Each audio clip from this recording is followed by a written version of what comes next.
नमः शिवाय, नमः कृष्णाय। दोस्तों, आप सभी का बहुत-बहुत स्वागत है एक और नई वीडियो में।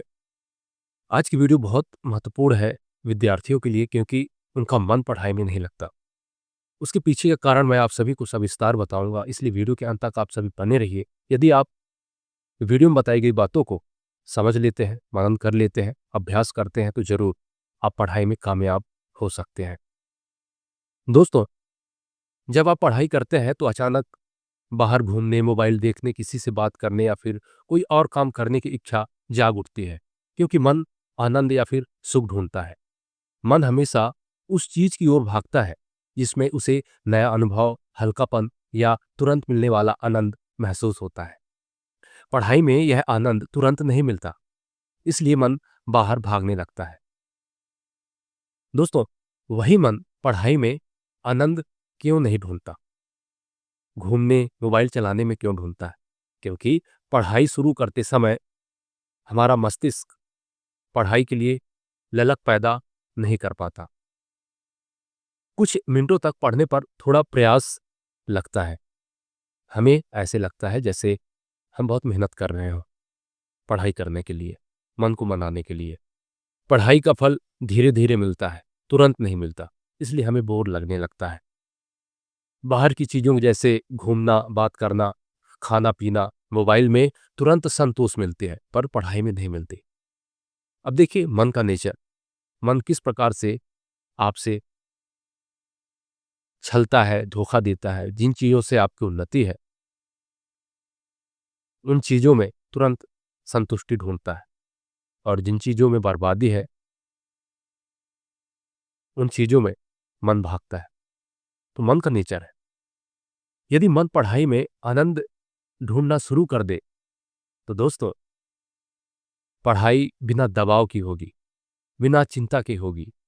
बहुत लंबे समय तक लगातार आप पढ़ाई कर पाएँगे और सबसे महत्वपूर्ण बात, पढ़ाई की क्वालिटी 10 गुना बढ़ जाएगी। आप उसे अपने यादों में रख पाएँगे, भूलना कम होगा। असल में एकाग्र विद्यार्थी और टॉपर लोग कोई असाधारण व्यक्ति नहीं होते। वे बस मन को पढ़ाई में सुख ढूंढना सिखा देते हैं। मन को पढ़ाई में सुख ढूंढना आप कैसे सिखा सकते हैं, सबसे जरूरी हिस्सा है इस वीडियो का। ध्यान से सुने। टहलने वाली इच्छा आए तो 5 मिनट आप नियम बना लीजिए। मन भागेगा, आप सोचें, बस 5 मिनट पढ़ लेता हूं, फिर सोचेंगे। 5 मिनट बाद मन शांत हो जाता है और पढ़ाई में लग जाता है। दोस्तों, विषय को कहानी की तरह लेना चाहिए। जब आप पढ़ाई को कहानी, खोज या फिर पहेली की तरह लेते हैं, तो मन खुश, आनंदित हो जाता है। आप पुस्तक में लिखे शब्दों को थ्योरेटिकल मत लीजिए। आप उसे एक पहेली, कहानी की तरह लीजिए, तो आपको आनंद मिलना शुरू हो जाएगा। आप छोटे लक्ष्य बनाइए। 20 मिनट आप पढ़िए, 5 मिनट का ब्रेक लीजिए। यह तरीका वैज्ञानिक रूप से मन को आनंदित रखता है। दोस्तों, उपलब्धि का एहसास। जब आप कोई टॉपिक खत्म करते हैं तो मन को उपलब्धि मिलती है और वही सुख बन जाती है। किंतु उपलब्धि का जो एहसास है दोस्तों, इसे कम कीजिए। आप इन सभी चीजों के मोहताज नहीं है कि आपको कोई आनंदित कर सके। आप सिर्फ स्वयं को आत्मा मानिए, सिर्फ प्रभु के श्री चरणों में रहिए और नाम जप कीजिए। आपको पता चल जाएगा कि उपलब्धि के एहसास में सुख ढूंढना असल में अपने आप को अधीर बनाना है। तो इस चीज को आप समझिए। दोस्तों, शुरुआत कठिन होगी लेकिन 10 मिनट बाद आसान हो जाएगा। याद रखें, पढ़ाई शुरू करने के 10 मिनट बाद मन सबसे शांत और केंद्रित हो जाता है।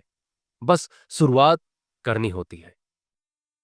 दोस्तों, इस वीडियो का मुख्य निष्कर्ष सिर्फ यही है, यदि मन बाहर की चीजों में प्रसन्नता ढूंढने के बजाय पढ़ाई में प्रसन्नता ढूंढना सीख ले, तो बेहद गुणवत्ता वाली, लंबी और मन लगाकर पढ़ाई की जा सकती है।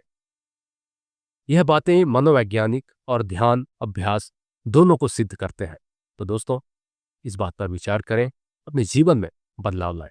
फिर मिलते हैं अगली वीडियो में। आप सभी का जीवन मंगलमय हो, इसी प्रार्थना के साथ। नमः शिवाय, नमः कृष्णाय।